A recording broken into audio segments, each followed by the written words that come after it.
ఆదేశం చేసుకోవాలి.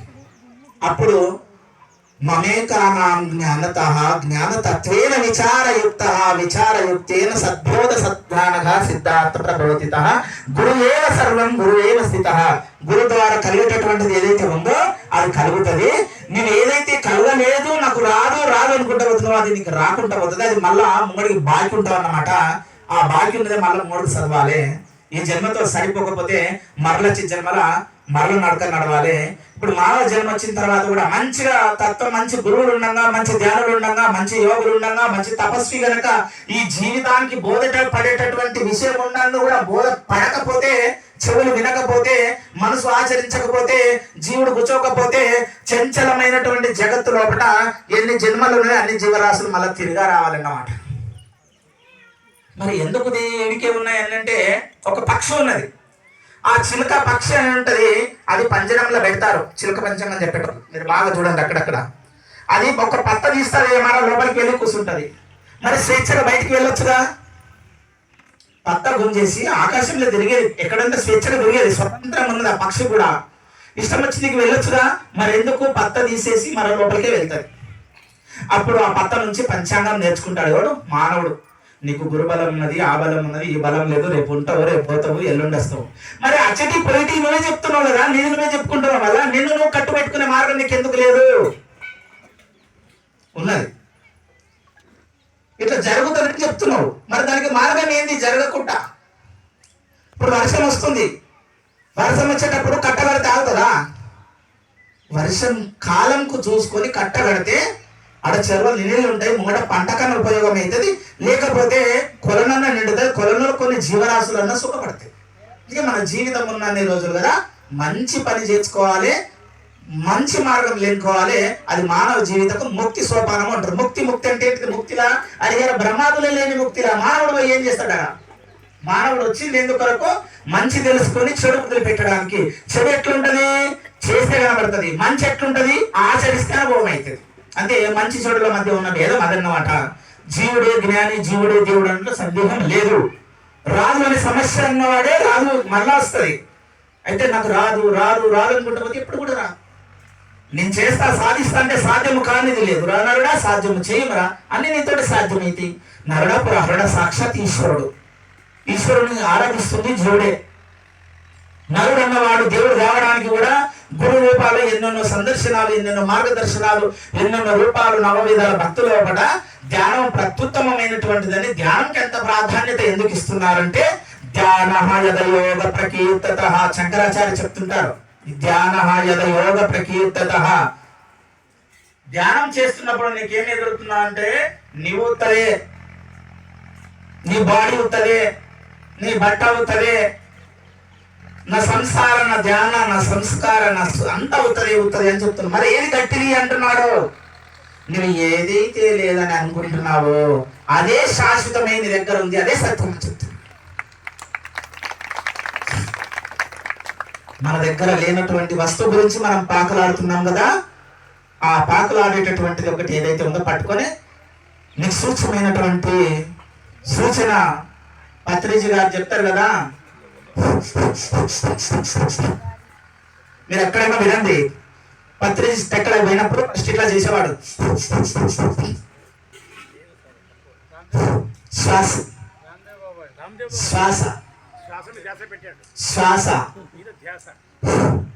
ఏంది? శ్వాస. శ్వాస మీద ఏం చెప్తారు? ధ్యాస. శ్వాసకు ధ్యాస పెట్టుకుంటాడు. అది పూర్వం ఏమని చెప్పేవాళ్ళు? వీళ్ళు ప్రాణాయామము అంటారు. ఆ రూట్లో తెలియదు కాబట్టి, ప్రాణాయామం అంటే ఏమో తెలియదు కాబట్టి పత్రిజీ గారు ఏం చెప్పారంటే శ్వాస మీద ధ్యాస పెట్టండి అని చెప్పారు.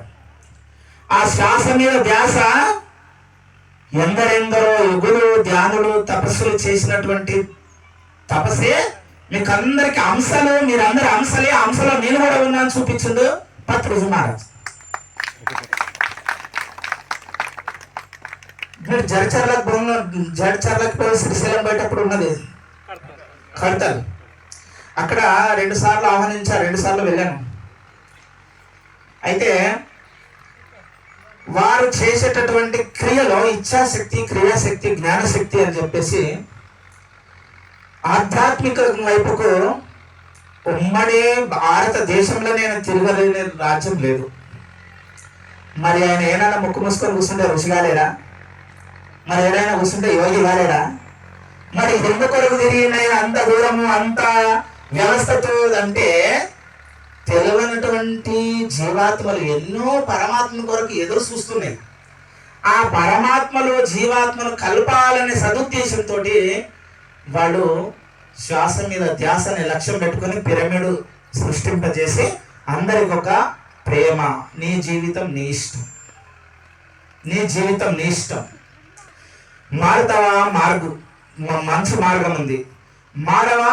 ఆ మార్గం ఉంది. ఆ మార్గం అన్న చూసుకో, ఈ మార్గం అన్న చూసుకొని రెండో చూపించిందన్నమాట. అంటే ఎంతమంది అయితే అవగాహనలో ఉన్నటువంటి వారు జీవాత్మలు ఉన్నాయో అవన్నీ కూడా ఆత్మ పరమాత్మకు దగ్గర చేరుకున్నాయి, దగ్గరి అనుసంధానం కలిగింది. ఏవైతే చెవులతో విన్నారో వాళ్ళ నుంచి ఎన్నో రోజుల నుంచి పట్టుకున్నటువంటి పాకులాగా పట్టుకున్నటువంటి యొక్క బంధము విముక్తి చేయబడింది. ఎందుకు? కాలి వింటేనే. మరి అంత మందిలో ధ్యానం చేస్తే ఎట్లా పరమాత్మలు కాదు చెప్పండి? అందరు పరమాత్మలు అయితే ఓకే. జీవాత్మ పరమాత్మ కావడానికి దగ్గర సంబంధం ఉంది. ఎప్పుడైనా జీవుడు దేవుడు దానికి పోవాలంటే ఎక్కడో 7 కొండలు, తిరుపతి, కాళహస్తి క్షేత్రాలు తిరగని అవసరం లేదు. అటువంటి కాళహస్తి క్షేత్రములు ఎందుకు పోవాలంటే ఈ కాలాన్ని నువ్వు లెక్క చేయకపోతే, నీ జీవితాన్ని నువ్వు అనుభవించలేకపోతే, మానవుడు చేయవలసినటువంటి అనుభూతి మానవుడు పొందలేకపోతే అక్కడ పోయి వేరే అనుభూతులు ఆ యొక్క వైబ్రేషన్ పొందడానికి మీకు సరైన ఉపాయం అన్నమాట. కానీ మనలోనే మనమే మందిరు, మనమే అందరు, మనమే బందరు. ఏమని చెప్పిండు మళ్ళా? మన జీవితమే అంతరంగమనందు ఆత్మశుద్ధి చేయబడితే అది పరమాత్మ అవుతుంది. అదే సత్యం అంటారు. సత్యం అంటే ఇక్కడ ఒక మాట అక్కడ ఒక మాట చెప్తే సత్యం కాదు. ఎక్కడున్నా అదే మాట ఉన్నది ఉన్నట్టుగా చెప్పేదే సత్యం అంటారు అన్నట. ఆ సత్యం కొరకే అంత పెద్ద విశ్వామిత్రుడు కూడా ఆయన తపస్సును ఎవరికి దారబోసుడు? హరిచంద్రుడికి దారబోసుడు. ఇప్పుడు కూడా ఎవరన్నా అట్లా ఉంటే అసలు వాక్యం కూడా ఎన్ని తపస్సులు చేసినా ఆ తపస్సంతా కూడా మౌని సత్యధర్మ పరాక్రమశీలుడు ఎవరైతే ఉంటారో వాళ్ళకి దార అవుతుంది. వాళ్ళకి తెలియకుండా వారి యొక్క దార వీరికి అవుతుంది. వారు ధన్యులు అవుతారు. ఏ విధంగా మానవ జీవితాన్ని మంచి మార్గంలో నడపాలంటే సద్గురువుల సంగత్యం చేయండి, ఆధ్యాత్మికత ధ్యానం చేయండి. నిత్యము నిరంతరము కృషించిపోయే ఈ యొక్క మానవ జీవనానికి ఊపిరికి ముప్పి పెట్టుకుని నేర్చుకోండి. ఊపిరికి మాత్రం ముప్పి పెట్టుకుని నేర్చుకోండి. 1 నిమిషమైనా 2 నిమిషాలైనా ఆ ఊపిరికి ముప్పిడి పెట్టుకుంటే ముంగట సాగుతుంది. అదే మూలం. కానీ నాలాంటి కూతలు ఎన్ని కూర్చున్నా ముక్తి రాదు. నేను ఎన్ని రోజులు ఏం చెప్పుకున్న పోయినా అది ముక్తి సోపానం కాదు. కేవలం విని తరించడానికి పనిచేస్తుంది. కానీ ముక్తికి నేను దారి చూపియా, కేవలం మార్గం చూపిస్తానంతే. ఆ మార్గం పొందిపోతే మీరే మహాత్ములు అవుతారు, మీరే మహారాజులు అవుతారు. అంత పరమాత్మ జగన్మయం, అంత పరమాత్మనియే విశ్వం అంతా కూడా. అంతా ఆ పరమాత్మ యొక్క లీలని, ఆ లీలానుభవంలో మనం ఒక పాత్ర వహించినము.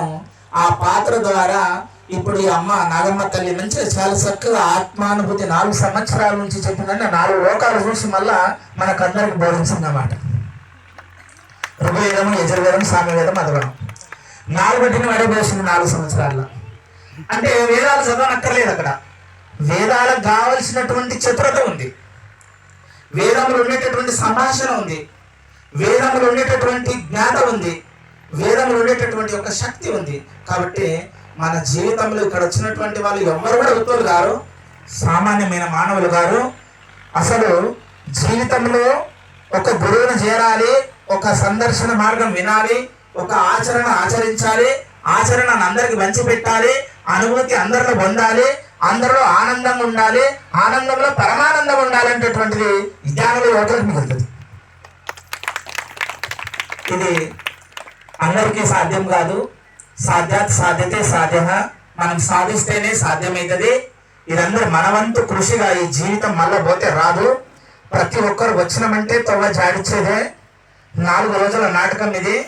ఆ 4 రోజుల నాటకం అంటే కూడా సరిపోదు. మరి ఉన్నన్ని రోజులు ఏం చేసినావు, పోయే టైంలో ఏం చేయాలనుకుంటున్నావు, మరి అభాగ్యమైనటువంటిది భాగ్యం ఏం కలుగుతుంది?